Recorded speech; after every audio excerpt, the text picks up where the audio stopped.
Did you not know that? What the heck? Oh, Niche Artefact Exclusive. Oh my god. Mama. You're on fire. You're literally... Every time she paints on wood, I just get a stiffy. My gay queef, everybody. You did? Yeah, no prep. Oh. Yeah. I mean, you know, a little prep. Obviously, Oh, yeah, it there was was, going like a few bits of What, both. like a blowing of like the a few- hole? That's prep. Goosh? Oh, Gouache. gouache. Gouache. Oh, wait. Ask me about my queef. Be cool because you have your cool like Wall Street job and you have your cushy fucking life. That's thanks to trans people.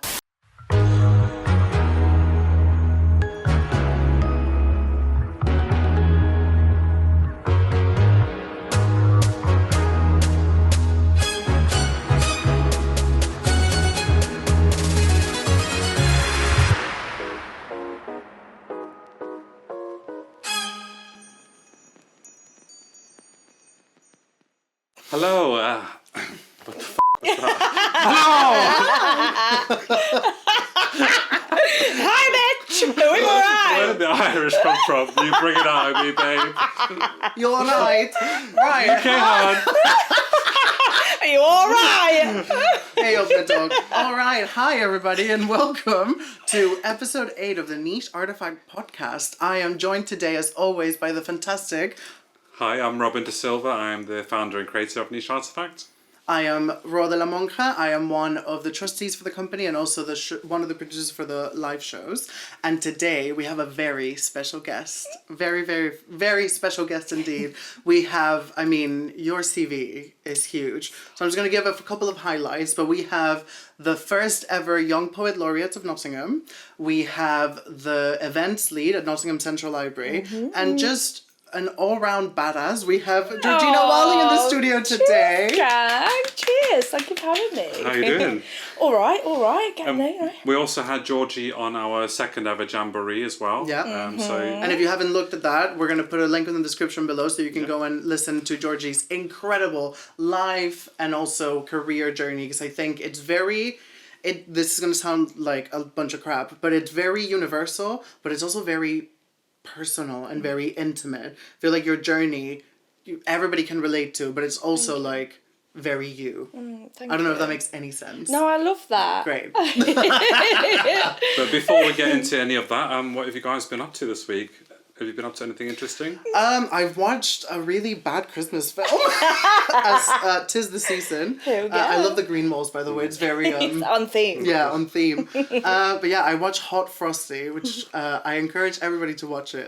I encourage everybody to dabble in some recreational activities before watching Hot Frosty. To truly appreciate. To truly appreciate it. But yeah, can we talk about shit like that if you're here representing the council? Should we? Yeah. Okay, great. Of course. We'll cut that out. I just can't call anyone a so. Oh, great. But what if they're being a Well, exactly. hard job. Right. But yeah, what about you? Anything fun? I watched a really fun and silly movie. I don't know if you've ever seen Robin Hood Men in Tights. Yes. So good. So A classic. after the trauma of watching The Substance, we needed something very light-hearted. So it was Have like, you watched The Substance? No. have you seen Robin Hood Men in Tights? Yes, of course. Okay, It's so so good. you know the iconic scene when the guy's like Yes. drilling her chastity belt. And Yeah. this I ultimate watched love it. story. I watched it in Spanish. It was Robin Hood, Hombres en Mayas. Oh! Yeah. God, that movie. When did it come out? 93, I think it was. Right. But yeah. I was born in 94, so a little bit before I was born. What about you, Georgie? Have you been up to anything interesting this week? Do you know what? I've been getting my Christmas craft on. Yeah. Great. I've been making those Nordic stars and Love. paper chains. Yeah. And I actually just sewed a Christmas bow. You know, everyone's going crazy for Christmas bows right now, where you like stuff the sides of the bow, and I got my sewing machine out. I've been feeling very wholesome and crafty. You also hosted like a Christmas card night or something like that? That looked beautiful. Me and the girls, out in the countryside. We got our craft on, had that. some porn star martinis. Great. I mean, Were what they good? else? They were actually, they were out of a can as well, so surprising. Because Robin has had a very unfortunate porn star martini event recently where he got a 2 for 1 and he drank 0 out of 2. Oh. Yeah, they were just very sour. Yeah, I know what you mean. You always feel like you've got to brush your teeth after. Yeah, they really The struggled. black just starts to disintegrate. Yeah. No names, but yeah. I'm a porn star connoisseur because obviously I used to run bars, so I appreciate a good cocktail. Okay. But yeah, so today we're going to be doing a retrospective into the Birth of Pride exhibit that we did. And Georgie was actually one of our first contacts into moving into a new venue. Yeah. So we'll just have a little talk about the journey. So unfortunately, the bar that I was working at closed down. So we had to find a new home for Niche Artefact. But also, correct me if I'm wrong, and I seldomly are. I'm always wrong. But we had toyed, before even the bar that used to work at closed, we were toying with the idea of hosting this Birth of Pride at the library already. Right? Yeah, actually, I'm pretty sure that was part of the conversation. Oh yeah, no, you're right, because we were actually thinking of doing something a bit different. So because a couple of people from the library and you came to Erotica, I want to say, right. or Gods and Monsters, or maybe both. Yeah, it was. And Yeah, definitely both. It was amazing. I mean, obviously, selfishly, I'm really glad that you brought it to the library because I could see just from attending those first few how what was special. your impression to coming to those? Oh my God. I just think it's such an important event because, yeah, it's a party, it's a celebration, but also it really provides a platform for artists to showcase their work and to have their work bid on, which is so rare. Yeah. It's, you know, the art scene can be quite closed off. It's very who you know. Yeah. So the fact that you're providing a space for people to create and showcase is just exactly what the library's about, but also, you know, what I'm about as a creative as well. So, you know, we were because it not only started a professional relationship, but we've become quite good friends since. Yeah, I think interacting from it. In our text chain, you have at least 3 times said, "Georgie, I think you're my soulmate." Oh, don't. I've got too much makeup on to cry. I love you. But so it was, I think David who originally gave us the lovely contact. David. Yeah. He works at the library, so he works with you. Yeah, a bad bitch. Yeah, bad bitch indeed. And he invited you guys to come over for Erotica, which what a one to walk into, honestly. And then a couple of you guys showed up to Princess Diana, and we were just in talks about what Pride was going to be that year, right? So I had a gig, stuff was happening. Did you guys have anything planned for Pride at the library? We had small scale stuff, so we had writing workshops, we had LGBT story times for the kids. Clear the shelves. Exactly, clear the shelves, but we didn't have that big party, so I was, you know, doubly glad. So yeah, it just made sense with the connection and with how big Niche was getting, because I think I always undersell it that Erotica was huge, blah, blah, blah, but we were also turning people away for Diana. Yeah. And then to go from that and having, what was the capacity at your old bar? 80 people? 75 people? Maybe? Oh God, off the top of my head, I think it was 90 or something like that. And we went to a venue with a 250 capacity. Yeah. So I think you're right, because we were thinking by Erotica, oh crap, July. This is getting bigger than what the venue can. So yeah, that is what happened. So it was very fortunate that we had that already lined up when the bar closed. So and that meant to be. Yeah. Meant to be, literally. But the relationships, the venue, it just felt so fantastic. Yeah. And again, I'm never gonna experience joy as much as Deliveroo drivers being late because they need to watch Ray spin her clam. Yeah. Just, so good. And also it's thanks to you that we got on Knots TV. Yeah. So we got promo through that, and also the Maria, the girl who worked at the BBC radio station, came to the one at the library. So the library was responsible for a lot of exposure for us. And we'll be grateful forever. I did my first ever appearance on television thanks to the both of you, which is really cool. Well, UK television. But yeah, so we've done Diana. We start to plan Pride. We know that it's going to be at the library. We also know that whilst in other niches, I do want to talk about this because I think it's a testament to what you do and what you do. So you used to set Niche the night before, close the bar, the next day, things were half sorted. How many minutes did we have to get the library ready? 60? Yeah. It's a tight turnaround in the place. Because obviously in the day, it is a library. Absolutely. So you're kind of setting up your staging, cordoned off and around all of the customers, and you've got everyone going, oh, what's happening tonight? What's this? And you're so excited for that, but equally you're like, get out! I need to strip this space and turn it into a dance floor and a stage and a bar and... One of my favorite things, and it was so place specific, was we wanted a red carpet.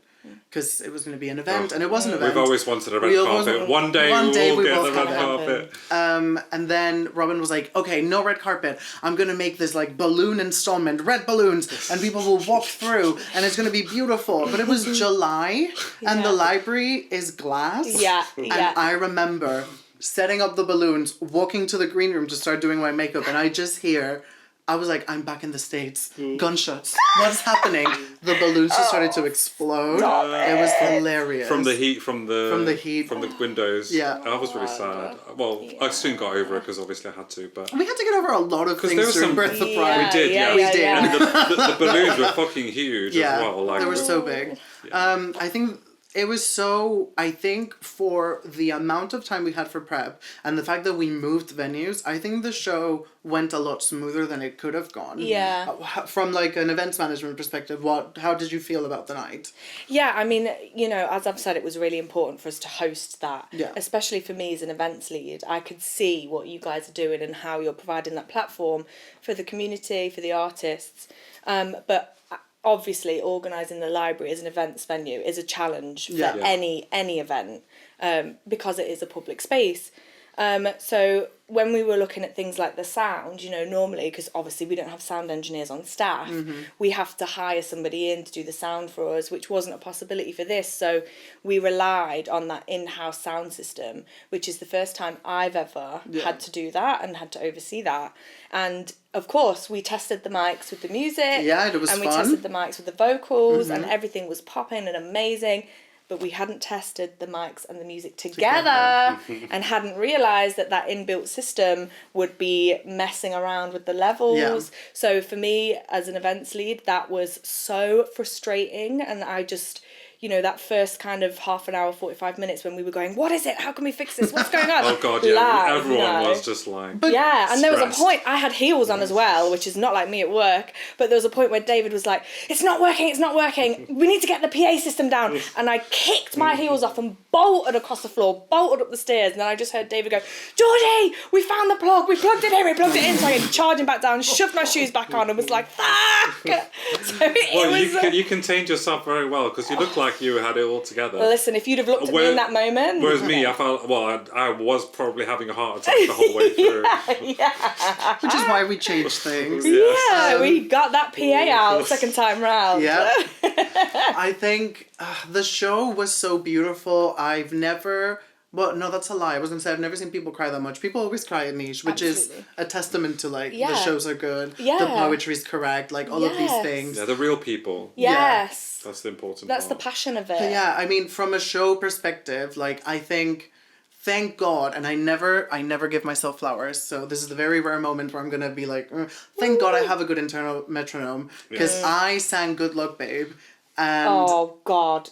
And I literally went, it's fine, and the backing track said, it's not fine. The backing track completely disappeared, because obviously... You didn't need it! No, thank you. But you guys have it rigged very smartly so that when you're speaking, the music goes down, so that you can actually hear what people are saying. Yeah. So yeah, it was a lot of fun, I think. We got a lot of compliments. Yeah. The compliments for you, the way you powered through that performance. Absolutely, like, they were like people could see there was a problem, but they were still entertained and they still enjoyed it. I had the best time. And that's live shows, baby. Yeah. And I did something that I'd never done at Niche. I started with a monologue from The Normal Heart. Oh yeah, that was Stunning. awesome. Yeah, that really set the bar and set the tone. I belong to a culture that includes Proust, Henry James, Tchaikovsky, Cole Porter, Plato, Socrates, Aristotle, Alexander the Great, Michelangelo, Leonardo da Vinci, Christopher Marlowe, Walt Whitman, Henry Melville, Tennessee Williams, Lord Byron, E.M. Forrester, Lorca, Olin, Francis Bacon, James Baldwin, Harry Stack Sullivan, John Maynard Keynes, Dag Hammarskjöld. These are not invisible men. Poor Bruce. Poor, frightened Bruce. Once upon a time you wanted to be a soldier. Bruce, did you know that he was an openly gay Englishman who was as responsible as any other man for the winning of the Second World War? His name was Alan Turing, and he cracked the Germans' Enigma code so that the Allies could know what the Nazis were doing in advance. And when the war was over, He committed suicide. He was so hounded for being gay. Why don't they teach any of these things in school? Maybe because if they did, he wouldn't have killed himself. And maybe you wouldn't be as terrified of who you are. The only way we will have real pride is when we demand recognition of a culture that isn't just sexual. It's all there. We've been there all through time. But we have to claim it and identify who was in it and articulate what's in our mind and our hearts and all our creative contributions to this earth. And until we do that, or until we organize ourselves block by neighborhood, by city, by state, into a united, visible community that fights back, we are doomed. That's how I want to be reminded. That's how I want to be remembered. As one of the people who fought the war. Thank you.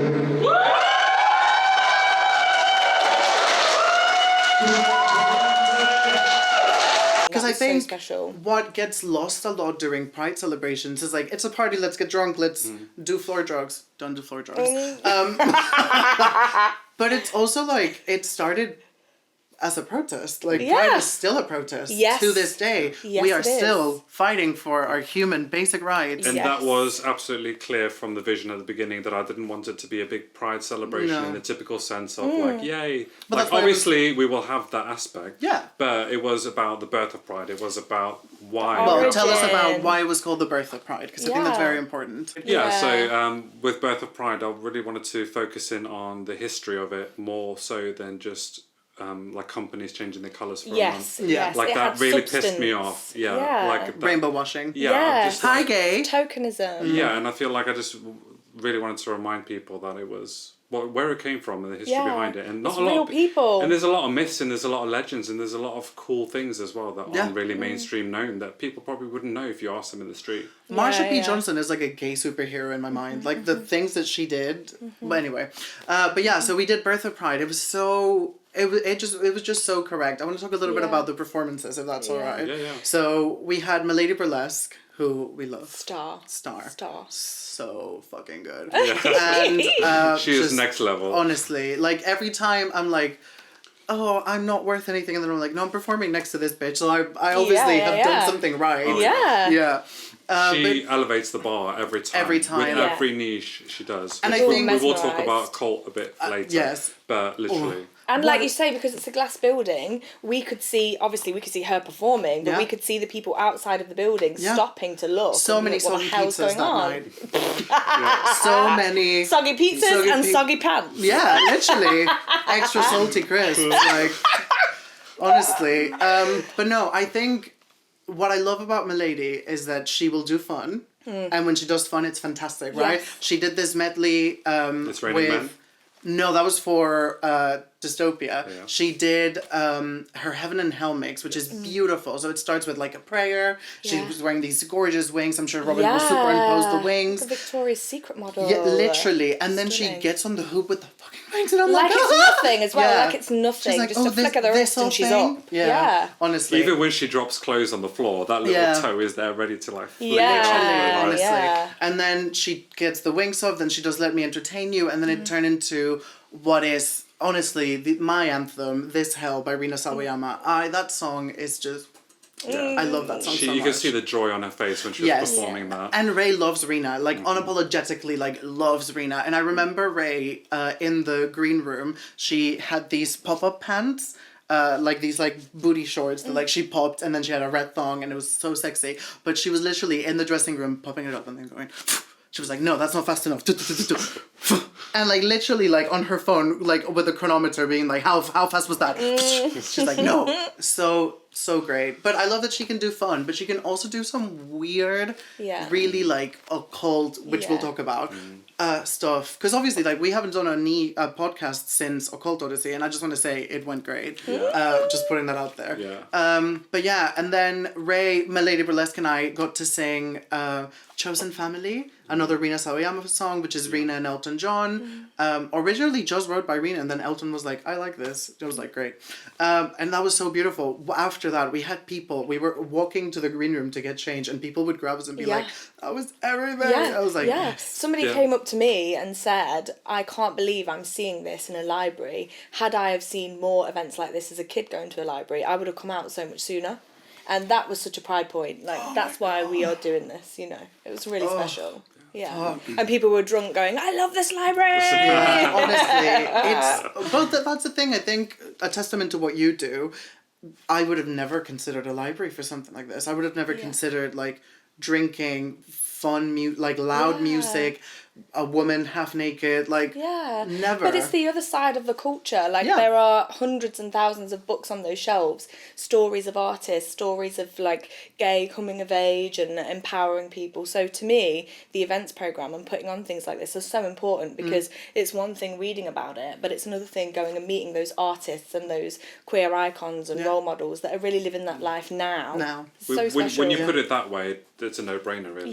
Because look what's on the shelves. Exactly. You know, all different walks of life, different things. So I want to say, if you've never been to Nottingham Central Library, you have to go. Yes. Whether it's an event or not, obviously go and support the local events, please. But also, like, just, the library is such a fantastic space. Yeah. It's weird for something so well produced. It still feels welcoming in a way. Yeah, I mean, I think that's very much down to the staff. Yeah. We all, absolutely. You know, everybody's really passionate about kind of destigmatizing libraries and destigmatizing free education, really. Yeah. And letting people know that it's a community and it's not that oppressive space of shh, don't make a sound, you know. It is a cultural hub. It is a space for creatives and people that enjoy the arts and people that enjoy literature, and you can't have that if it's stifled. Yeah, and it's education at every level, right? Yeah. So, like, we're educating people on the stage, you're educating people on the page. I was watching, I don't know if you've seen Lessons in Chemistry. No. It's a fantastic TV show with Brie Larson. Hi, Brie.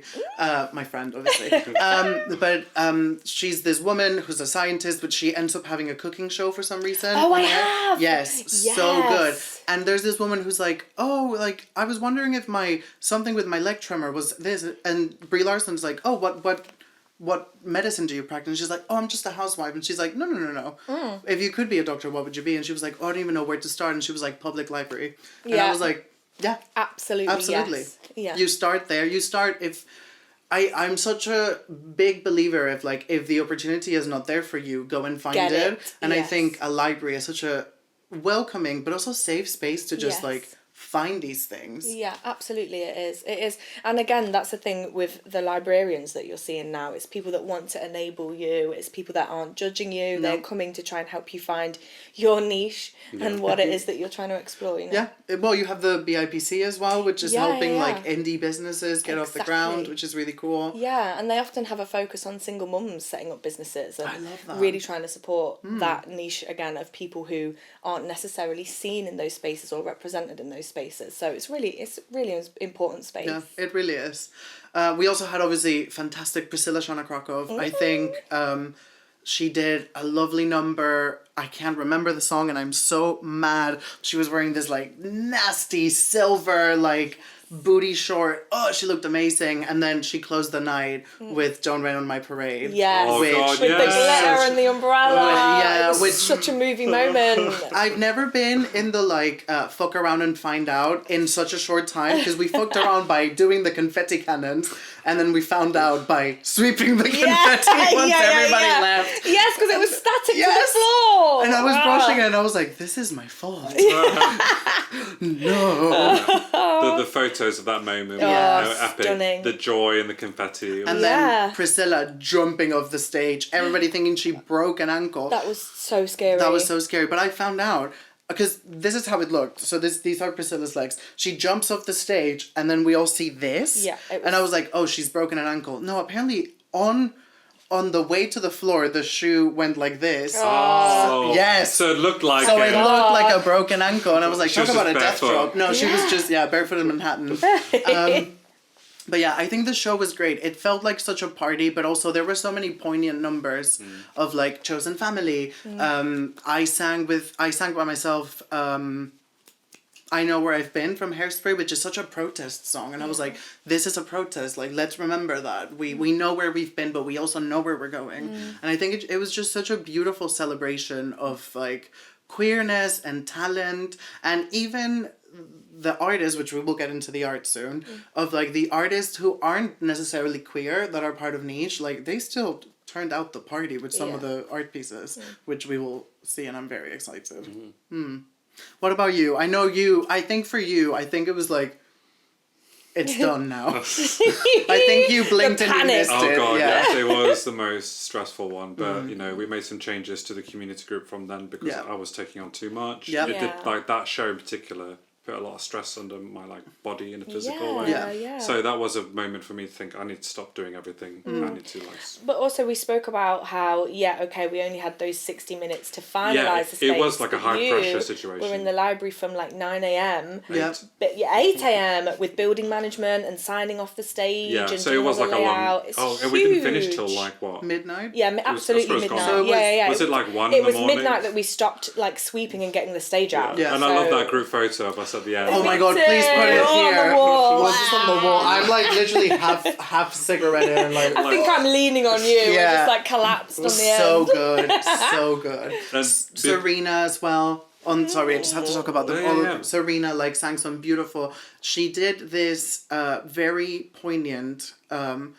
This moment that changed my life and like the way I see Serena. She sang "Wishing You Were Somehow Here Again" from Phantom of the Opera, but she dedicated it to all the people that we've lost. Yeah.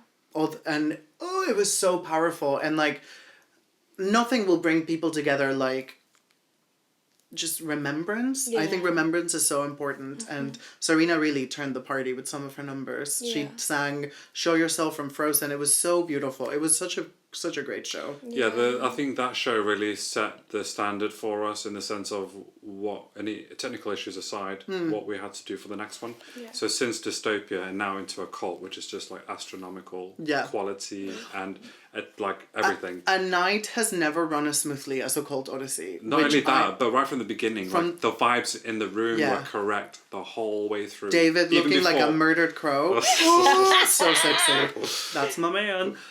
So sexy. And like having people dancing at the end and like, honestly, I got no words for how Occult Odyssey went. It was literally the best thing ever, and I can't wait to keep going. You know? Yeah, it's only gonna get better from this, baby. So now we're gonna look at some of the artwork from the night. And first, very, very excited about this because Katie Jones, hi Katie, love you.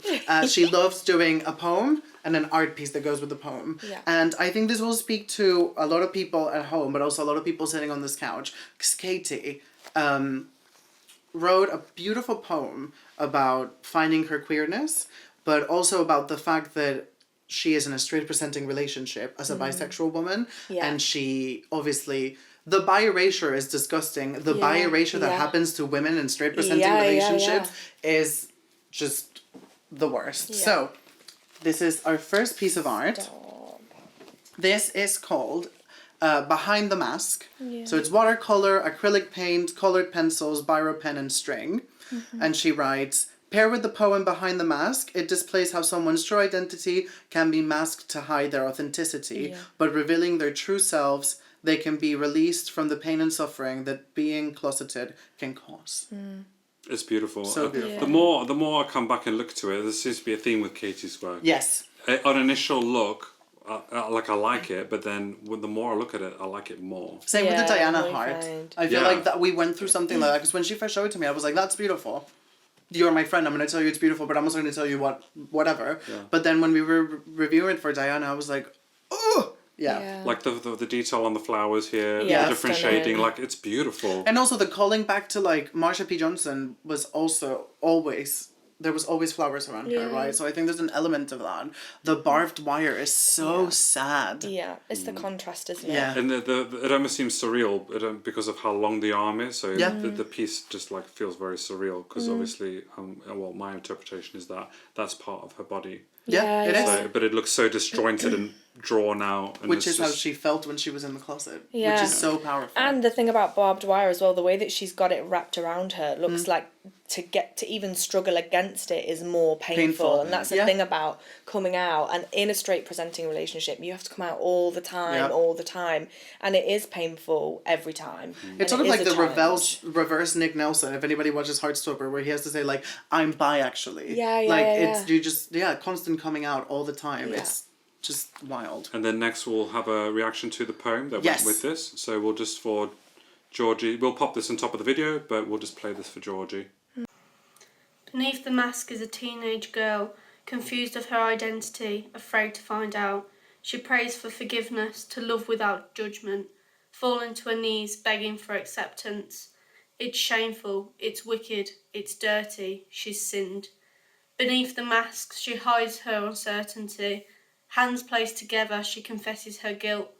Would they still love me if they knew what is true? She tells herself some things are best kept secret. It's shameful, it's wicked, it's dirty, she's sinned.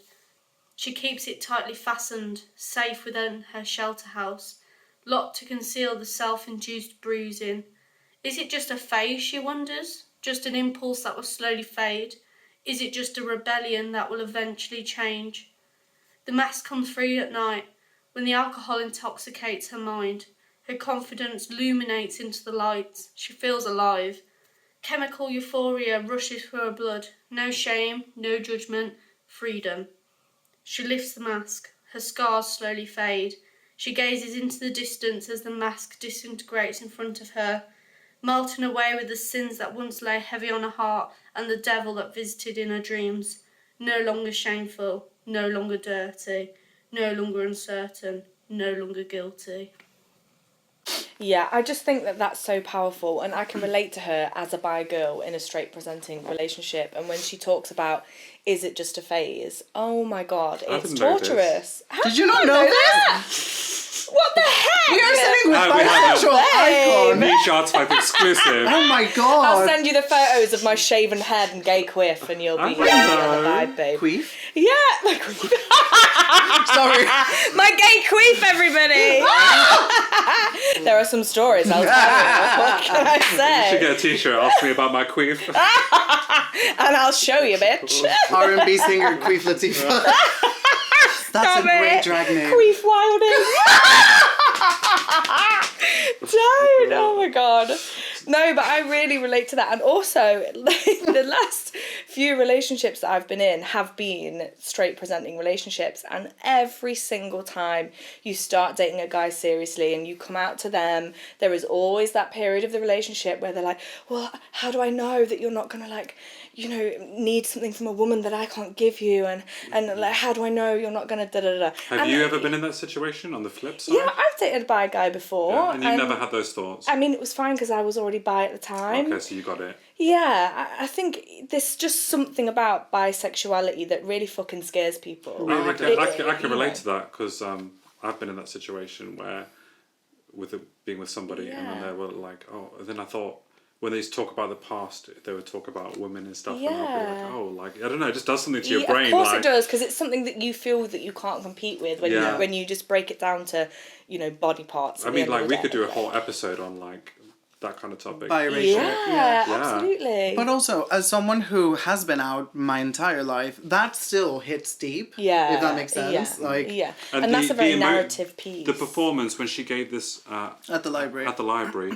She was still gaining her confidence on the mic. And I almost feel like that went to her advantage because the poem was so vulnerable and so beautiful. Exactly. And when she was so vulnerable. Oh God, like the whole place stood still when she was doing it because we could just feel it. And that repetition she uses is so powerful as well because it's almost like her in a monologue where she's like, it's shameful, it's wrong, I've sinned, and then it keeps cropping up, you know, and I think that's so powerful for her to relay that kind of internal monologue. Yeah, and then switching it. Yeah, and then, you know, feeling like she's accomplished something within herself as well by the end. I think it's really powerful. You're so good. Katie, your art is so important. Please never stop. And I'm pretty sure that her piece sold for like 75 quid, which Good was for her. amazing. Like for her little handwritten poem. I'm so happy for her. Yeah. Like she's been having a lot of success, and you know we'll talk about Cult Odyssey where she performed on stage and she had so much more presence, which I'm sure like. You know, you gave a little bit of help to when she came to the Jamboree, but we'll also talk about that later. But anyway. Right. Next, we bring to the stage Cash with The Love of Pride. Would you like to read this one? Oh, yes. Okay, so... Do you want me to hold your drink? Yes, thank you, babe. Do you want me to read the description here or the piece? Yes, so just say just from top to bottom. Okay, so how are we pronouncing the last name? Rolf? Rolfie. Rolfie, Cash Rolfie, The Love of Pride 2024. Canvas board, size 100 by 50 centimetres, media, modelling paste, pencil, acrylic paint, oil pastels, and air dry clay. Another club. Another Real. club. Another club. Yeah, literally. No sleep. Bus. Club. Another club. Another club. Plane. Next place. Okay, so this piece depicts love in all of its colourful glory. A love that is colourblind, an interchangeable love that nothing and no one can own because it's free, in abundance, always soaring, and for all to feel and express. But most importantly, a love that is patient and kind, a love that does not envy or boast, a love that is not arrogant or rude, a love that does not insist on its own way, a love that is not irritable or resentful, a love that does not rejoice at wrongdoing, but a love that rejoices with the truth. This love bears all things. This love believes all things. This love hopes all things. This love endures all things. This love never ends. I fucking love you, Cash. Why is Cash not writing poetry? Honestly, Yeah, absolutely. when this was unveiled, This is the one. Yeah. it's so beautiful. Yeah. The colors are beautiful. Yeah. Cash's artistry cannot be Cash, you are a real one. Yeah. It's honestly so cool. I never get tired of looking at At a her Cash. pieces. No. Yeah. Do you own this? I think my Martin was interested in purchasing it, so yes. So I think Martin really likes it. So. I really like it. And also, give it up to someone who isn't part of the community, but still made a piece that was breathtaking. And she is such a incredible supporter of Niche, but also of the queer community. I have felt the love and embrace of Cash. Oh, I'm gonna get vulnerable at the gig. Aww. But in ways that I miss. She is this very warm, comforting, almost maternal person to me, and she's so beautiful, and she's always she wears her heart on her sleeve, and she's so breathtakingly beautiful, and the way she connects with people is so stunning, and the way she connects to people through her art is so brilliant. And I'm so glad that you said the word allies, because I constantly feel like allies are not as shouted about. So shout out to the allies. Right from the beginning with Niche Artefact, yes, we are inclusive to the LGBTQIA plus community and allies. That was always something that I felt like people don't get representation from that, so we get that from Kaj, definitely. She shows up for us. She just shows up for Niche. That's the only reason why she does it. Do you know what I mean? She's in love with the family and the community that we're building, and she's a huge part of it. We love you, Cash. Incredible. We absolutely love you. Next we have a very exciting one. Would you like to read this one? We have Gabriella Lo Scalzo, which we love. We love pretty. Gabby. We love Gabby's art is so beautiful. This was huge, by the way. Stop it. Yeah, Look how big that is. This is called the heroic Tales of Stonewall, acrylic paint on MDF. A fairy tale rendition of the riots of Stonewall in 1969. I wanted to pay homage to one of the most prominent figures of this revolution, Marsha P. Johnson, inspiring this piece to depict the common mythic legend that Marsha was the first to throw a brick at Stonewall. The heroic acts of bravery and taking a stand against oppression called to be immortalized upon the pages of this storybook. I wanted this to be a reminder that in all times of such hate and bigotry, love and soul will always triumph. Oh, she makes this. it's just... I adore the fact that it is like a wooden sculpture. Yeah. And then she paints on top of it. So impressive. Every time she paints on wood, I just get a stiffy. Honestly, same. Yes, wood for wood. Unintended. Wood for wood! You just invented a new grinder group profile or something. Wood for wood. It's Oh my grinder, god, scrub, yes! You're doing sniffies, wood for OnlyFans. wood. Wood for wood. Oh my god. Baby. This is amazing. Yeah. And you know what? Until I saw this, I've always been I love Disney, and now I'm no, now I want gay fairy tales. Yeah. Now I want queer as hell. Yeah. It's so beautiful. Yeah, it's very original. It's stunning, but we also have one more from one more from Gabby. So if you want to read it, and I'll unveil it. So this is called Somewhere Over the Rainbow. It's acrylic paint on MDF. I think this is one of the most fought for pieces in the collection. One of our long-time supporters, Neil, has it in his... Okay, so I'm gonna murder Neil. No, I'm not. But if I ever come for dinner party, Neil, and then you can't find it, it wasn't me. You're gonna need a big bag for that. So she writes, "Are you a friend of Dorothy?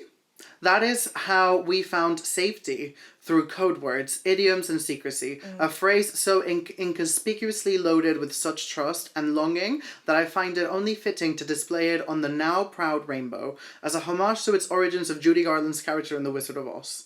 This piece is a reflection of how I see pride through my own eyes, its beauty, power, in full Technicolor glory." Yeah. Yeah, stunning. It's so big. I love how unconventional the shape was. It was a nightmare to try and get it to display. Yeah, that would Or be perfect above a bed as well, wouldn't it? yeah. I Just really like, wanted it. I couldn't afford it. But it's the most wonderfully whimsical piece that, has so much more to that meets the eye. Yeah. You could imagine that in like a children's bedroom or something, but obviously... Do you know where I can imagine that? I can imagine and entrepreneurs out there reach out if we open a bar called Dorothy's. Yeah, Just a gay bar called 100%. Dorothy's. And that's like... I love how on the nose that is. Yeah. I feel like that's It's missing perfect. these Well, days. Nottingham needs more gay bars, so maybe a gang, just saying. Come on. Where my sugar daddy's at? Yes! All right. Word for word. Wood for money for Dorothy's. Next we have a friend of Niche, a friend of you and I, lovely artiste. Yes, Georgie, would you like Georgie, to read this one? is Oh, sure. Darren Barnum's. Thank you. Okay, so this is Proud 2024 ink and acrylic on canvas, a graffiti-style collection of scenes from Nottingham Pride marches, venues, and prominent figures from the Nottingham scene, with a few legends thrown in. I cried when this was unveiled.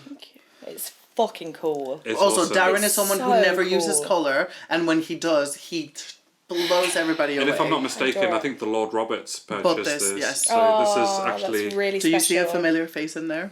Mm-hmm. Priscilla Shonacracker. Hey, baby!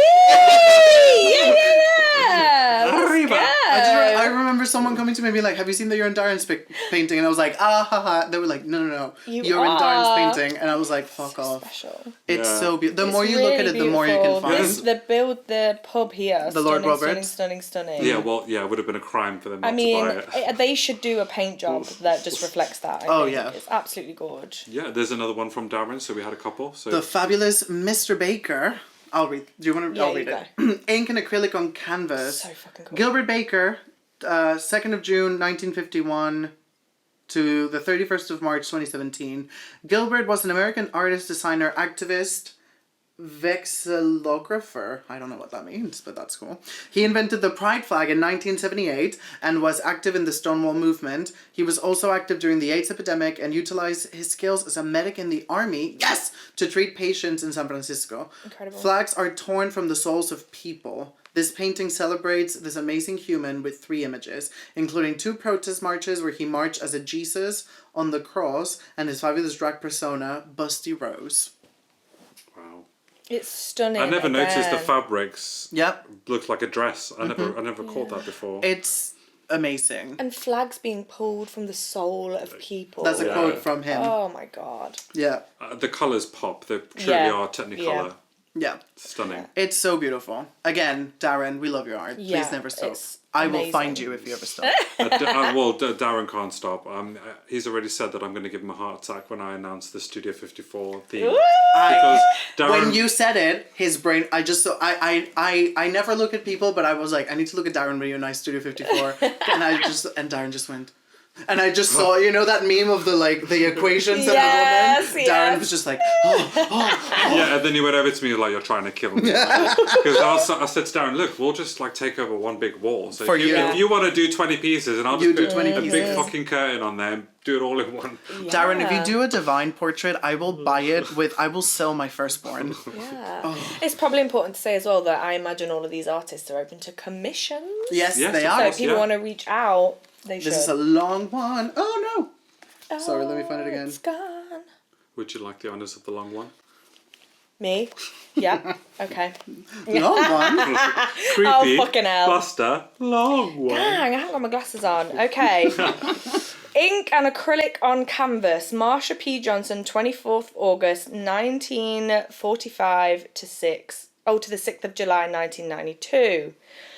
Johnson was one of the most prominent figures of the gay rights movement of the 1960s and 70s in New York City.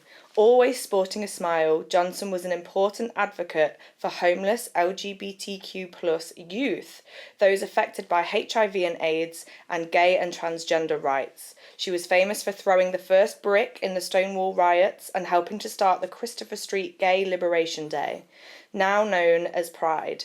Her contributions to the fight for gay and transgender rights were, until recently, largely overlooked. She was fondly known as Saint Marsha, a central figure in New York City's gay liberation movement, a model for artists and Andy Warhol, and an advocate for transgender and homeless youth on coming of age. I was no one, nobody, from Nowheresville until I became a drag queen. That's what made me in New York. That's what made me in New Jersey. And that's what made me in the world. On the fight for freedom, no pride for some of us without liberation for all of us. Yeah. And it goes on. Sylvia Rivera, 2nd of July 1951 to 19th of February 2002. Sylvia was an American gay liberation and transgender right activist who was also a noted community worker in New York.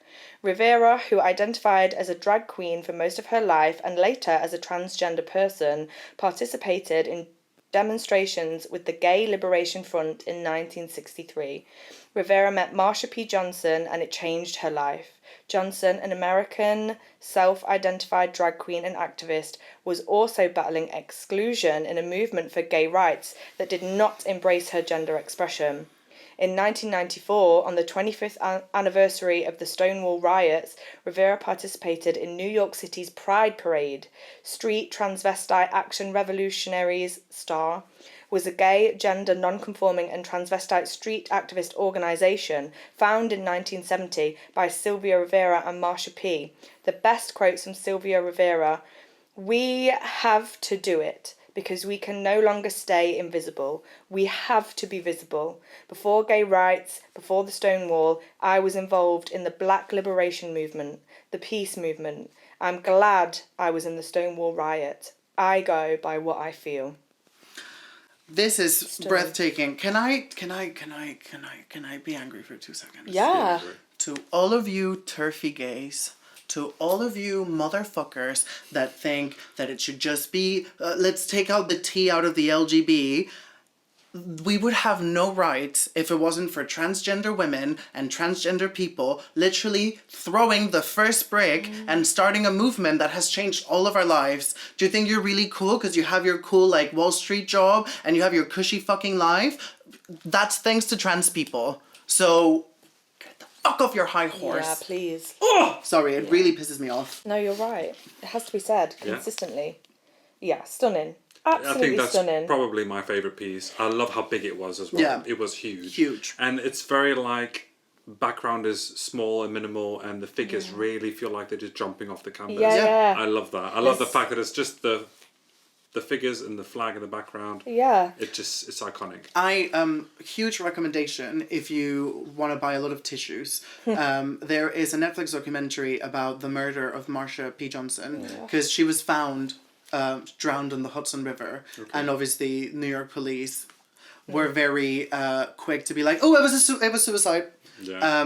And that documentary, I don't think I stopped crying for its entirety. Highly recommend. What's it called? I think it's called The Murder of Marsha P. Johnson. Yeah, definitely check that out. It's I watched it to like prepare for Birth of Pride, and it was really beautiful. Right. There's something about this piece as well that reminds me of a tarot card. Absolutely. Way that they're walking away from that landscape and walking in towards something. I feel like it's so symbolic and just really well done. It's beautiful. Incredible. It's the Empress and the High Priestess. Exactly. Yeah. I love that analogy. It's done. Right, next we bring... Next we have Celeste Blanche. Oh, yes, sorry. Hi, Celeste! Right, so this one is called Power to the People. acrylic on canvas. My piece is of the activist Marsha P. Johnson, whose life changed when she found herself engaging with the resistance at Stonewall on June 1969. She went on to become one of the most prominent figures of the gay rights movement of the 60s and 70s in New York City, advocating for gay rights and setting up an organisation dedicated to sheltering young transgender individuals who were shunned by their families. She attracted the attention of many, including the pop artist Andy Warhol, who included her in a series of prints in 1975 entitled Ladies and Gentlemen. I have used Andy Warhol's famous pop art style as the inspiration for my piece, using the bright colours of the rainbow flag. You can tell. That it immediately gives that. Yeah. Yes, I think... I love the cigarette. Me too. Like, Celeste has done a lot of incredible pieces, but, like, the colours on the face and the detail on the face and the cigarette, the style of it, it's so surreal, and I love it. Also, Celeste, going from Venus in the, like, shibari to this. There was Diana before, wasn't it? Yeah, but I don't remember what she did for Diana. But She did the pencil. oh my god, yes. But, like, going from that to this, I'm like, yeah. Yeah, and I love the fact that she has kept us guessing. I love how small the cigarette is on the hand. Like, it's just giving me a real, like, a surreal alien vibes with the blocky colours. Also, that, like, bright pinks, like, pantsuit. I feel like my grandmother had something like that. Like, I'm sure people know that I'm a fan of an artwork where your mind can fill in the blanks. So I totally when there's agree. minimal colour and just line work, your imagination instantly starts filling in the blanks, and I just love that. And the expression on the face as well says so much. Like, it's obviously disdain, but there's almost a look of being fucking fed up. So fed up. That, isn't there? And the reason why it's genius is because there's hardly any lines on there. Yes. Look, like, that's incredible. Tiny bit of shading and it does so much, which is a huge skill. This is so an good. incredibly powerful piece by Celeste. love you, Celeste. Right, next we have... Emma Louise Bell. Emma Louise Bell. Emma, One of my who loves her faves, flowers. faves. So this is called Gay is Good, Yeah. and it's oil on canvas. This slogan was coined by Frank Kameny, a chief strategist in the early gay rights movement, who had been fired from his job in the federal government because of his sexuality. Gay is Good would become a rallying cry in the years post-Stonewall as activists fought for legal protections for LGBTQ+ Americans, including the removal of the federal government's ban on gay and lesbian employees. Kameny was among a small group that held what is thought to be the first gay demonstration outside the White House. Not long after, he decided to take on the American Psychiatric Association and its classification of homosexuality as a mental disorder. Disgusting. This is so beautiful. It is. It's stunning. I think it was an instant eye catcher for everyone. And Neil also bought this one. So Neil got a 2 on this one. He got the Gabriella Lo Scalzo. The friend of Dorothy. Yeah, and this one. This is so beautiful. I want a print of this. I want a t-shirt. I want a bed sheet. I want a blanket. Bookmark. A bookmark. And we'll stock them in the library. Oh my just God. saying. Emma, you're missing a trick. Get merch, girl. I want a blanket. And when I'm found dead, I want to be like this with a smile and a half-lit cigarette in my mouth and my blanket that says "Gay is Good." Yes, an incredible showstopper, amazing talent. Yeah. Honestly, damn. It's gorgeous. Yeah. Next we bring Ray Piper. Ba-ba-ba. Right, so this one is called E Floribus. So Chinese ink on... Ray speaks Latin, so like sorry. Sorry about She's that. just a bit more literate than you are. E Floribus. Why is that Italian now? So Chinese ink on Xuan paper. The figure bursts forth from a red and violet background, engaged in violent struggle with themselves and the world, but still able to stand proud over Marsha P. Johnson's floral headdress. Yes. Those who have gone before, who have paved the way, give us strength to express who we are. The flower is a flower, whether it is fallen or not, and new flowers will always bloom from the seeds of the old. Yes. Can we talk about the fact that with Chinese ink on Xuan paper scroll, if you make a mistake, you're fucked. Yeah. And look at the detail. I know. Look at the The detail. stunning. Again, I'm the so shading, grateful. like... I'm so grateful. Ray gifted this to me. Oh, I absolutely adored. I gushed over it as soon as I saw it. I was like, Ray, this is amazing. it's really special. And also another bi goddess in a straight presenting relationship that struggles for like acceptance. Yes. And this is so beautiful. And it the inner struggle with the movement and the outer struggle. I'm gonna quote one of the greats. Trixie Mattel is my number one idol. I will blah blah blah blah. The great poet Trixie Mattel. The great New York Times bestselling author Trixie Mattel. Word for But word. she said, this is what this reminds me of. She said once in an episode of one of her web series, she said, being gay is not hard. People make being gay hard. Yeah. Yeah. And this is what this reminds me of. She's finding freedom, even though there's so much murkiness around her. And I think it's just such a beautiful piece. It's sensational. It's so It's good. stunning. I thought when I saw it, it was the best thing she's done yet. And she was just like, oh, it's And okay. she's always humble, like that. humble. The erotica one, and she was like, it's fine. I'm like, Mama. You're on fire. You're literally, this is so good. Ray, we love you. We love your art. Who do we have next? Next we have River Alton. River Alton. This was River's first ever. Lavender. We love it. I really fell in love with River when she presented this. Yeah, we love you, River. Your art is so important. We love a mixed media queen. Yeah. So this is called the Lavender Scare. Gouache? Oh, Gouache. gouache. Gouache. Oh, wait. How are you saying it? I say gouache. Wait, you say it? I said gouache. So obviously not that. Gouache. Gouache. Gouache. A journey through Clause 28 and the community that survived and thrived despite it all. So she talked about Clause 28 as well. Yeah, she did give a little speech about it. She gave which a bit is of background beautiful. about what she did. Like, I never realised she was a teacher. Yes. She's like, River's a really fascinating person. But yes. Sorry. No, they're a very fascinating person. I also said she, sorry, River. They are very talented teachers. If you don't know me, I'm a history teacher first and foremost, and a historian who specialises in gay history. Very recently, actually, we were delivering a topic on the Lavender Scare in America. For those that do not know, the Lavender Scare was a systematic firing of gay people from jobs in the US government. And this was achieved through things such as lie detector tests, and people ended up taking their own lives due to the pressure from it. And then I got me thinking about Britain and Britain's own Lavender Scare, our very own Section 28. For those, again, unaware, those maybe too young, Section 28 was the don't say gay in schools. And as a queer, very openly queer history teacher who gets to share my love for my beautiful singing girlfriend,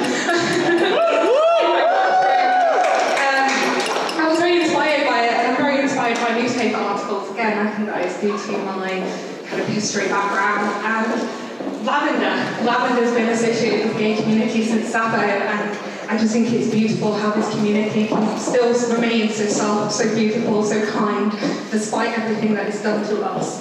So that's my piece.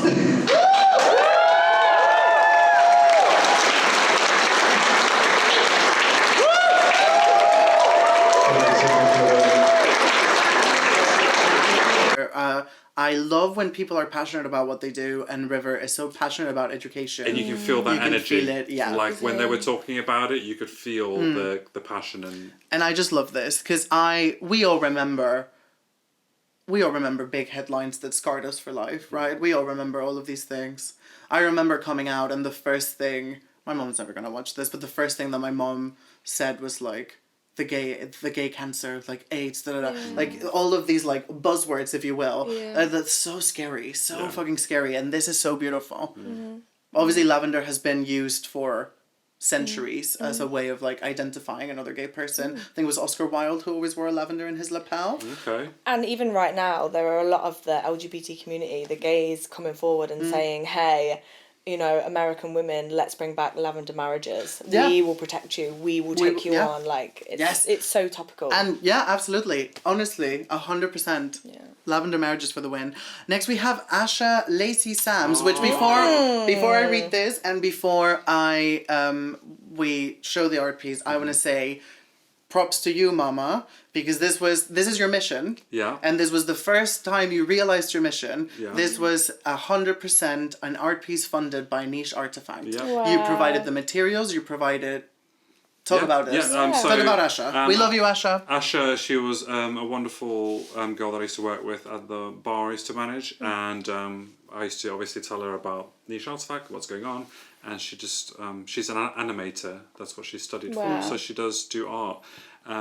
But you know, I wanted to be in a position where I could offer people materials, which I still do. So for every Niche Artefact that we do, I'll stick in the group chat, like, does anybody need canvases? Like, if you need anything, just come reach out privately to me, because we are here to help artists. That's why we're here. And if there's any secret angels that wants to donate to the Niche Artefact Fund, get in touch. Yeah, 100%. Get in touch on our website, nicheartefact.co.uk. We have donation pots at our events. If you want to donate to us privately, we've had the Spencer Trust endorse us and donate to us, which we're very grateful for. But we are a non-profit community group, so we rely on the community to keep us alive. So, you know, of course, anyone that can support us, we love that. First time here doing a piece for Niche Artefact. Welcome, girl. Hello, I am happy to be here.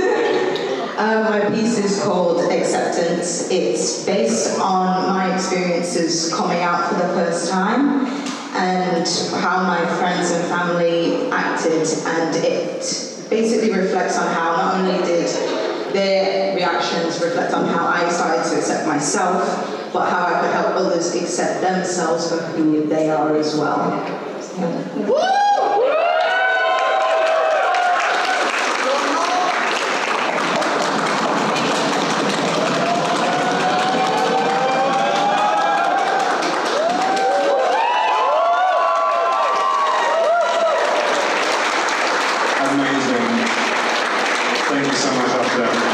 But yeah, so Asha, like, look at this. This is fills me with so much Stunning. joy. Yeah. Like, Again, it's another piece that's so open to you as the viewer of the piece. Like, these here, they look almost like fingerprints, which is making me think, okay, it's like a cave painting in a way. It goes to show that love was documented way back when, you know, before all of that bigotry. do you know what this is giving me? It. This is giving me like queer community coming together and offering love to like somebody that's not had it before. Yes, with like the black on the other side. With like the obscure black face almost like going over itself, and like the love entering inside of them. It feels like taking away the blackness. It feels like if you were in the closet and you picked out to see what the world would be if you were able to come out. So this is called Acceptance, oil on canvas. They write, "Our love is all we have to give. It's up to you whether you accept us as we are or see us as less because you choose not to. What my piece represents is the birth of pride through the acceptance of family and friends. My inspiration was the Stonewall riots, but I also was heavily influenced for this piece by The Danish Girl, a movie starring..." Sensational movie. Yeah. The movie is set in the 1920s. A man and woman are married, but the husband is a closeted transgender female. The wife doesn't know, but he later comes out to her. Sorry, I can't read Have you this. never seen The Danish Girl? Yeah, of course. Oh. I'm just reading what they wrote. After a clothing fitting, as she modeled for her, the wife, instead of getting upset, accepts her husband, now wife, and they are support for each other, and they support each other through their gender reassignment surgery. It's a beautiful story of acceptance and the love of family and friends. For me, she writes, coming out to my family, I got lucky because I know there are a number of people who don't have that support and acceptance. But what I hope this piece can do is show you that you've held out your hand and showed them your love. You literally presented yourself on a platter to them. If they can't accept you for who you are, were they really your family to begin with? After all, sometimes it's the family you choose that is better. Yeah. Wow. Do you know what? I would take everything back that I said. This is actually my favourite piece. Yeah. It's just got me all over it. The surrealism, the imagery, the colours. It's just so... And you and I can do a TED Talk about putting your heart on a platter. Yes. Yes, well done, Asha. Come back. Yes. We're not please. going to forget about you. No. We're going to keep harassing you. Yeah. You know, unfortunately, Asha's been quite busy lately. She's not been able to do the last few Niche Artefacts, but hopefully we can convince you to come back and join us again. Yes, please. Next we have Craig. This was Craig's first art piece. Ooh. Yeah, so this is a series of three sculptures. Yeah. Mixed media. This one's called Helping Hand. And he writes, from shadows a hand is given, form by colour, which represents the history of pride, allyship, and progress. And then the second one. The next one is reaching. An arm pulls itself from shadows and is giving form by colours, which represent the history of pride, allyship, and progress. And the third one is foot in it. A foot steps from the shadow and is giving form by colours, which represent the history of pride, allyship, and progress. Yeah. I love this. Do you know what? Similar to some other pieces that when you're at the show, you're so busy and taken aback, you don't get a chance to really take the eye. Yeah, that's right. Like, look at the colours and how they overlap. It looks 3D. Yeah. Like, I'm so impressed with that. Yeah.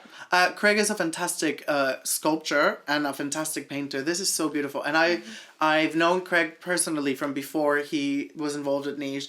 You are also, Craig, just the loveliest person. I love you so much. The most wonderful teddy bear. Honestly. And can I, like, invent a word for Craig? So, imaginarium, or he's just like a person that's filled with imagination. Doesn't matter what medium he has, you can give him some leaves and a twig and he will make something beautiful. Such a talent. Honestly, and his perspective on things is so beautiful. What he did for a cult, that like cabinet of curiosities was so like mighty. Oh my god, Oprah is right there. King of the Fairies. It's Martin had to have it. He loved it. It's so beautiful. Honestly, Craig, we love you. Yes, love you. and like Craig has been like a #1 supporter for us. Yeah. You know, doing photos, trying to help us to help the community grow. Like Craig is just such a cheerleader for us, and actually does stuff without having to ask him. You know, eternally grateful for everything you do. He also like gave you a run for your money hosting. Oh yeah.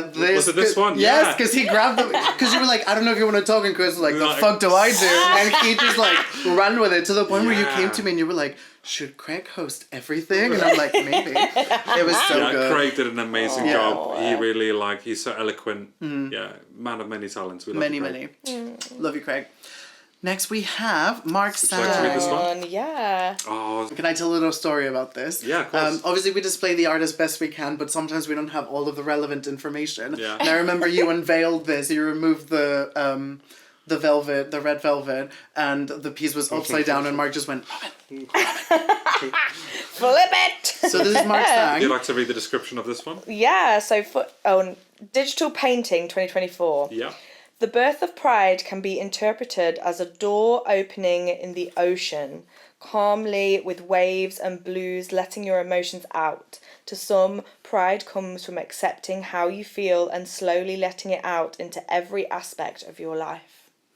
I love Mark. You're amazing. Yeah. Me too. Also, Huge fan. I love when we use digital media and it still looks like that looks watercolor to me. Yeah, absolutely. That's digital. Yeah. I feel like that's a thing that Mark says. He's such a bait and switch with his digital art because you truly think it's like, oh, this isn't digital, and then like, it is. Like that it's aside, so beautiful. like it's you can't argue with it. Look at it. It's so stunning. simple. The concept, the way the shadowing is done, and the lighting. Yeah. Like it's sensational. The next piece is from someone who didn't want everything to be so cushy and so happy. Well, this is what I have on my next one. No, we're not doing that one. What? I want to talk about your piece. Okay. I want to talk about your piece. Do you have it there? No. Oh, you little poopy face. We will superimpose sneaky. it. So Robin De Silva, founder of Niche, friend of you. I think I got a bit angry with this one. You know, with the whole. We were on a very tumultuous personal time when this was happening.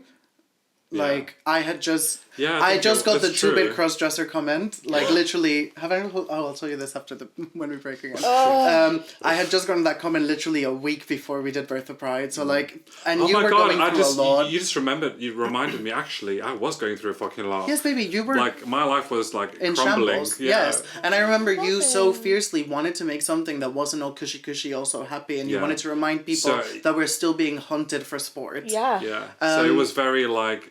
I guess when you put it in the context of where I was in my life, like I wanted to create a protest piece. That's what I wanted to do. I wanted to be like, and you did. And I hope you put this, because I'm going to read it. Okay, yeah, I'll put So this is called Kill Switch by Robin De Silva, oil on canvas. And it starts with a quote. The hate of men will pass, and dictators die, and the power they took from the people will return to the people. And so long as men die, liberty will never perish. That's the final speech from the great dictator. And Robin writes, on December 5th, 2016, ISIS threw a gay man accused of homosexual relationships off the top of a building in a city in Aleppo. Yeah. And you made this beautiful painting. I'm going to paint you a story of this person who was thrown off a building, but there were these wings. Oh, it was so... Why didn't you put it in this? I feel like do you know what? remember it I don't from even the- have the original painting anymore. I painted over it, but I still have a picture of it, so I will put a print over it. Yeah, so I was just very... When I was younger, I saw many images on the news and things about, you know, gay people in, you know, Arabian countries being thrown out of buildings, and like... That didn't really affect me directly, but it kind of did. No, it's still... And I felt, Yeah. I just felt like it was... I feel like the world just kind of forgot about that. And it's very... Like, that's something so... Like, the worst thing a man can do to somebody, like, blindfold them and throw them off a building just because they're gay. And I just wanted to do it as a reminder that there's so much progress. I think I gave a little... You did. A little speech. I was just like, I hope everyone knows how fucking grateful they are that you're in England. Yeah. Yeah. And that you're not going to be thrown off a building. Yeah. Because there's still so many places in the world where people are living in absolute terror. Yeah. Because they do the worst things to, you know, homosexuals or people who are different. Like, I come from a country that, like, some people might say is quite accepting, but I've had a stone thrown at me.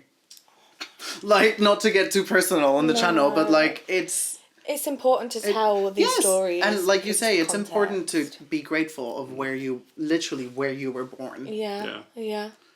Or where we moved to. Yeah. Love you. Next we have Charlotte Tyrer. Yeah. Okay.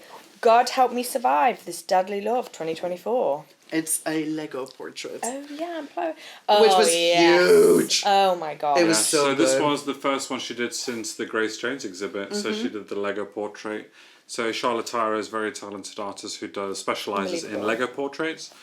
And she came through for Birth of Pride, which we're very grateful for. It's such a unique medium. Yeah. So good though. It's amazing. Like the wrinkles How from do you kissing. shade like that? Like in Lego? What the fuck? It's incredible. Yeah. It's one of those things where, like, yes, people seeing this at home, it's beautiful. Seeing it in person. It's like a sculpture. Oh! Yeah. Yeah, it's like Gabriella's work. It's like, it's not flat. It's a sculpture, essentially. You know, incredible. So good. Right, so up next we have... Cassia. Yes, would you like to read this one? Yeah. Okay, Freedom 2024. Acrylic on canvas.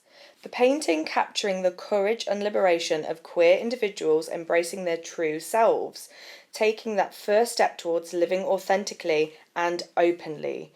It's an amazing way to celebrate such important moments of self-discovery and acceptance. The symbolism in the painting beautifully captures the journey of coming out and living life to the fullest. Yep. Oh yeah. Oh yeah, baby. I love the black and white detailing. Yes. I'm a fan of minimalising a colour palette, but Cassia likes to like flip it up like this. It's stunning. It's so you've visceral. got Like, this, I'm like- waiting for the splash. Like, I can Yeah. just see that movement. It's gorgeous. Incredible. Also, we've all taken this leap of faith. Yeah. And we're all the better for it. Oh god, yeah. So obviously, don't come out until you're in a safe space, but I can guarantee that safe space will come. Yeah.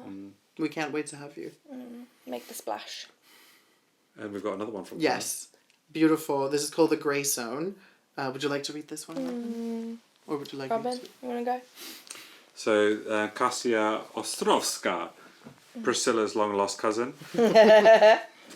So this one's called Grey Zone, acrylic on canvas. Not accepting who you are can make you feel like you're hiding in a shadow, missing out on all the happiness life has to offer. Taking the first step to embrace yourself and to open up to the world can bring in the light and colour, breaking free from the grey bubble of misery.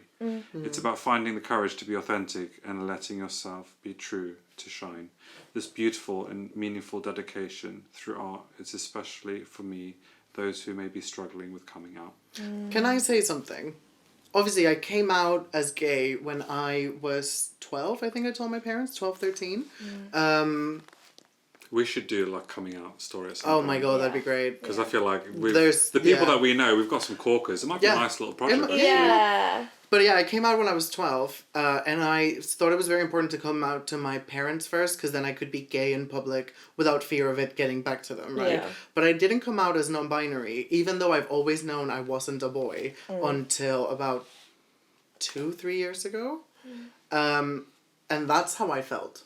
That's exactly how I felt. Like, there was all of this acceptance around me, but I just couldn't get out of this like tiny bubble that told me that like I'm gonna get vulnerable. I am very lucky to be loved by a fantastic man who has always wanted a husband, who was trained in an art form that taught him to value masculinity, that taught him to value slim bodies, and I couldn't be more grateful. I love you so much, David, to have someone who has challenged all the things he learned to still love me. And I don't think I would have, like, honestly have found who I am if it wasn't for him. So I think it's very important, and that's how I felt. I'm so glad beautiful. that I'm now out of that bubble. Also, that could have been a Diana painting.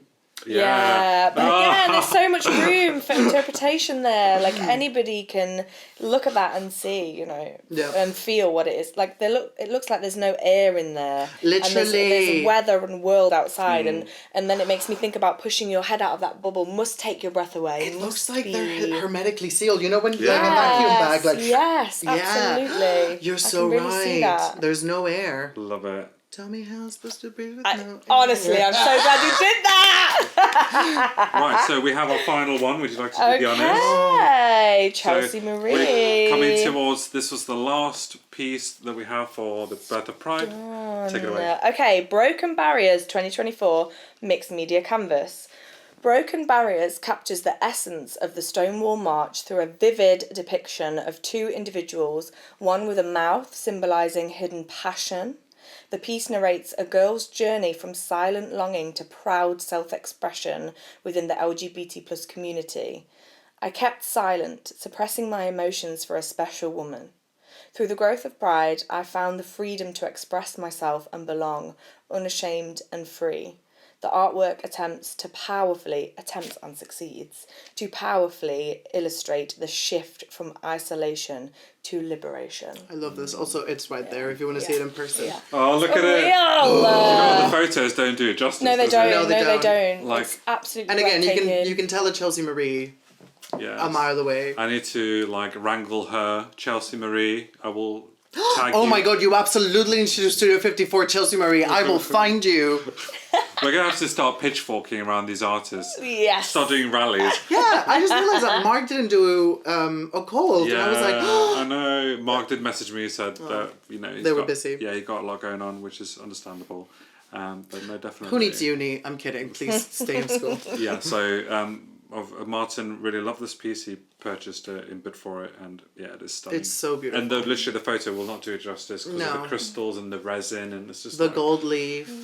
It looks she like- gives me like the epitome of luxury. Yeah. Her pieces. Oh, yeah. Like why this is in a boutique, like I do not understand. No. And I going agree. back to what we were saying about some art spaces being very like closed off and very Yes. who you know and blah blah blah. Yeah. The fact that you open spaces for people to like tell me an art gallery that would expose that many mixes of media. Exactly. And every single one of those people now can approach those galleries and can approach people with this on their CV and say, I've had my work exhibited for Niche and bid on and you know, bought and yeah. because sometimes sadly all that the industry cares about is track record, which Yeah. is such bullshit. Just give people a chance. Yeah. Just give people one chance. They're gonna blow you the fuck away. Yeah, some fresh energy in the space. Yeah.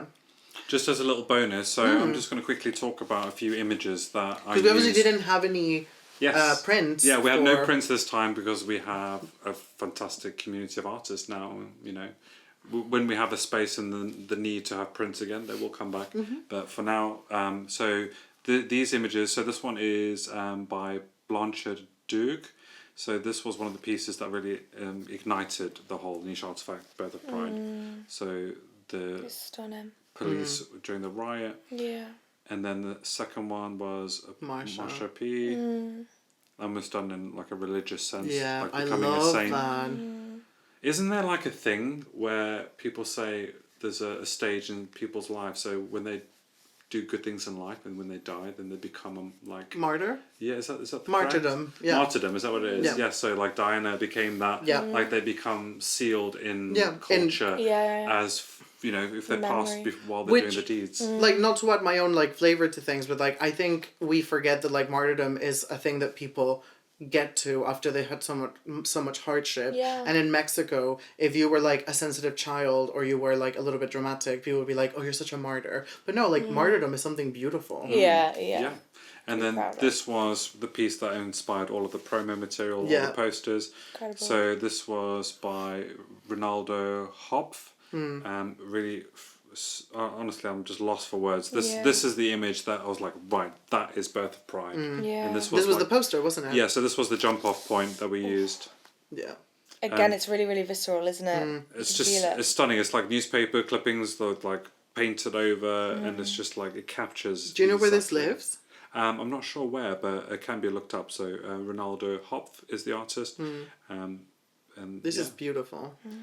So that was it, and then we also did some photos for the promo material. So the Birth of Pride. Stunning. I love that photo with the riots, and then that's the image we saw earlier. Yeah. It was so Amazing. good. I do, like, from a performance perspective, obviously there were things that we improved when we did Dystopia, but it was just it ran so well for a change of venue. Yeah. It went so well. I do want to say, like, huge shout out to Priscilla for being the absolute troopistest of troopers, because one of her tracks didn't play. And, you know, many other entertainers in that moment could have lost it. Yeah. And I think it's the true mark of a professional to go, well, that's shit. It was so but let's scary move. because why had the file corrupted? Like, what was going on in real time, live? Like in the moment, it was terrifying. Yeah, but you know, it doesn't matter because we took lessons from that. Yeah. You know, we got more contingency plans, and you know, people who have been to the last few shows can see that the difference in what we're doing. But also wanted to take a chance to talk about the JAMBOREE experience that you had. Yes, JAMBOREE. So you were our second guest for the Niche Artefact Jamboree. So tell us a little bit about that for you. How did that feel? What was that like? Yeah. What happened? Well, what was the Jamboree? We had some very strong drinks. Set the tone. No, it was beautiful. It was a chance for us to really chat and talk about what it is to be a working poet and how I kind of got I love here. just like when this all started, I was like, I'm going to call you and we're going to like talk for an hour on the phone and really rehearse it. But I'm so glad we didn't. We literally winged it completely. You did? Yeah, no prep.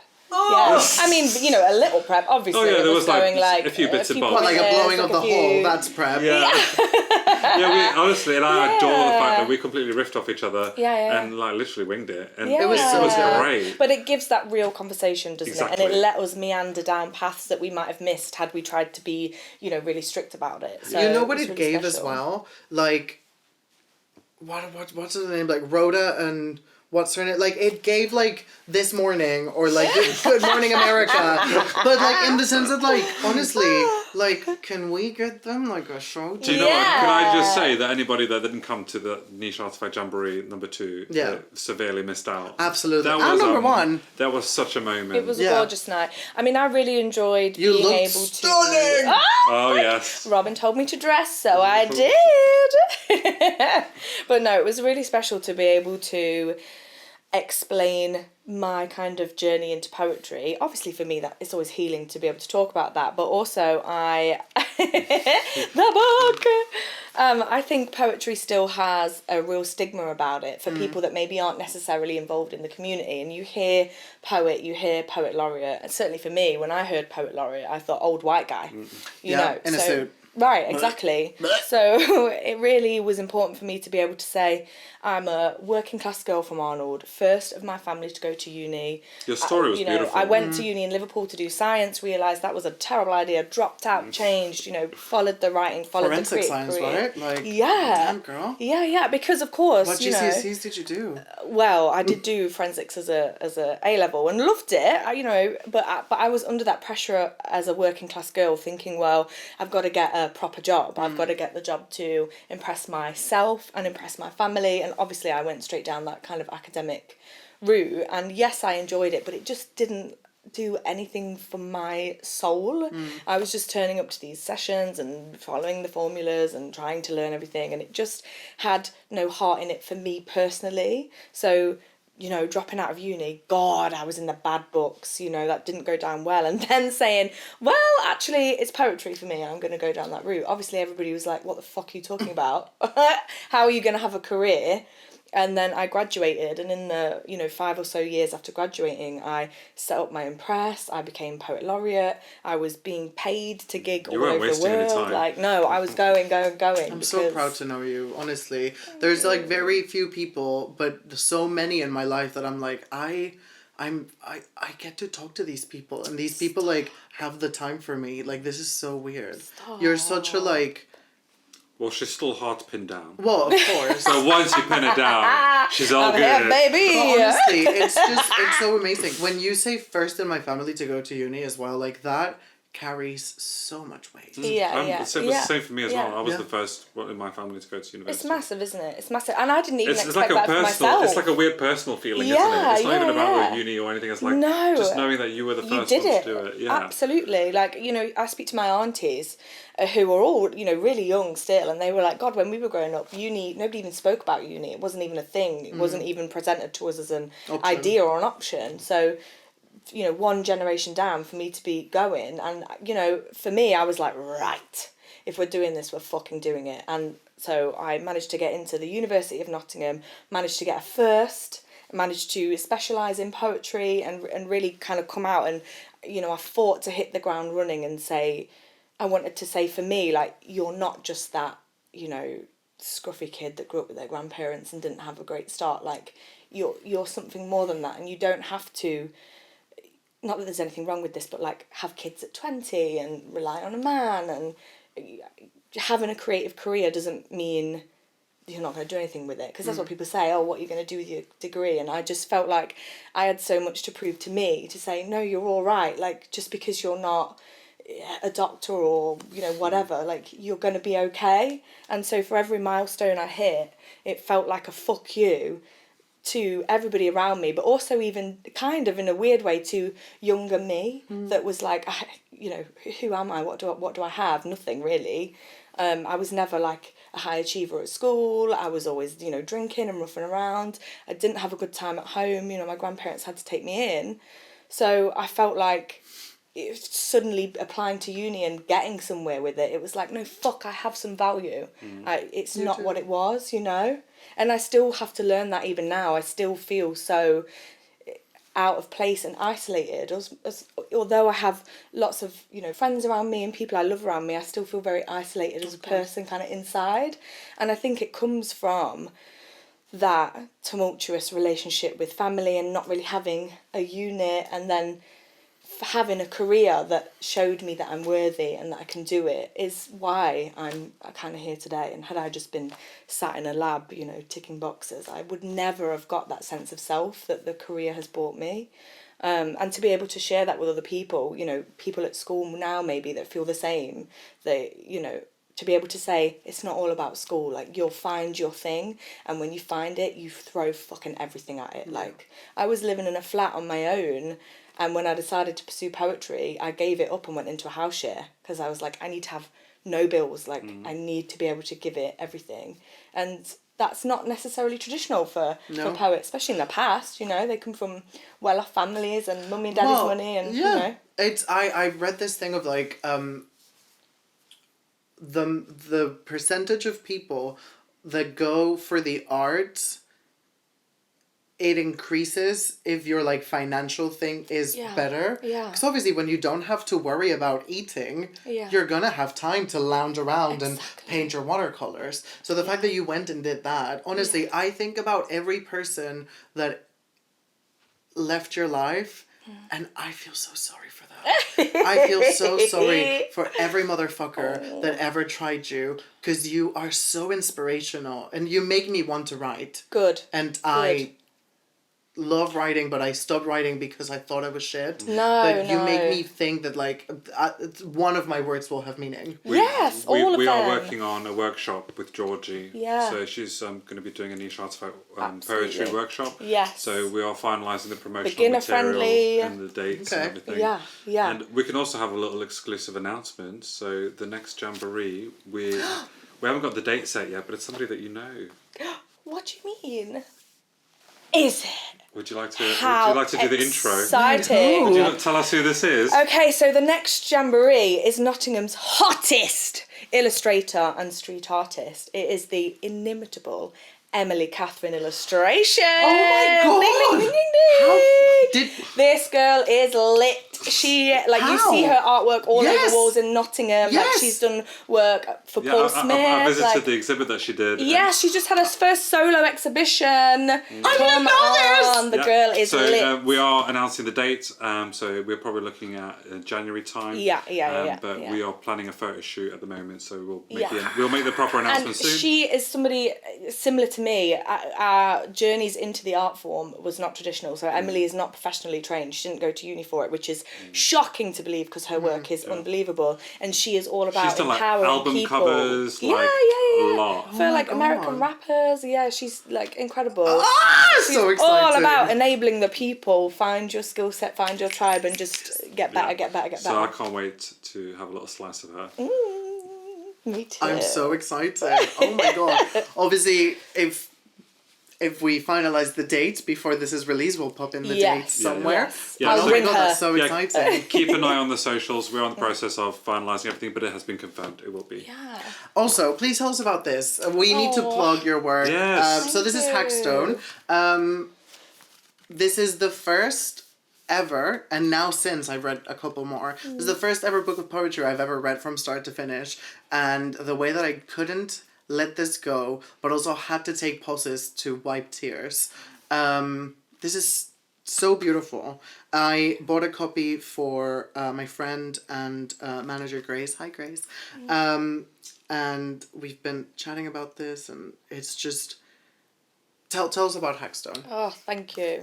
So it really is so special to me because it's my debut into publication. So the first time I've ever had a collection put into print, which is a huge deal. Again, something that I never thought would be an avenue for me. A published author. Exactly. First. Yeah. And the book itself is a kind of look at feminism, working class girlhood with a lens of surrealism and magic realism. The idea of a hagstone is it's a stone with a naturally worn hole through the middle. And in witchcraft and legends, if you were a non-magic person, you were gifted, or you'd find a hagstone and you could look through the eye of the hagstone and look around you and see what was cursed around you, what was making things go wrong. And for me, I felt like had I had a hagstone growing up, I would have looked through that and I would have seen that's an unhealthy person, this is an unhealthy situation, get away. We could all do with one of them stones. Right, exactly. And also, if you would like to end the podcast with us, would you like to read one of your poems? Yeah, I'd love to. Thank you so much. Where can people buy this? You can buy it online from the publisher. Please support independent publishers. So it's Verve Poetry Press. They are amazing. We will stick the link in the description. Yes, please. Yeah, so please support your local businesses. Even if you think that you're above poetry and you don't understand poetry and you don't like poetry, please read this. Please read this. I have had dyslexics cry over this book. Like, please. And also, can I say... I just had that as a quote. I also, like, not blowing smoke up your ass, but that lamppost poem that you do, it haunts me. Yeah. Like, it's just incredible. Thank you. I have my personal favourite, but we'll talk about that off camera. Okay, well, seeing as this is the Birth of Pride special, I thought it would be good to read one of the poems that I wrote about early boyhood and having boyfriends but sneaking off with the girls and not really admitting it. So this is a piece about that. It's called Recreation Ground. Every Friday we'd drink vodka. In the wet grass the boys would ask the girls to get off. We'd display our best MTV, tongues out, hand in hair kisses. When asked if we'd ever do more, the circle of girls pulled back in succession, rolled eyes, shook heads. Fran and I quickly followed, tripping, brushing off the nights we would hide behind my bed, her on the floor, me on top, and rub together.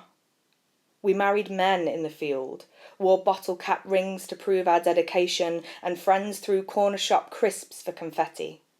We busied ourselves by organising dandelions into neat rows, and when the husbands built sheds, we made sure they were polished. We even had children. dipped their heads in adjacent puddles as christening, and taught them to count by picking chestnuts. What wives we were, never sneaking to the graveyard behind the birches, never stopping to taste the sweat on each other's skin, never on our knees begging the moon. Awesome. That line, crisps as confetti, genius. You can see it, can't you? The teenage girls. Sorry, the tasting each other's sweat didn't do it for you? No, crisps. Honestly, Thank Georgie, you. holy shit.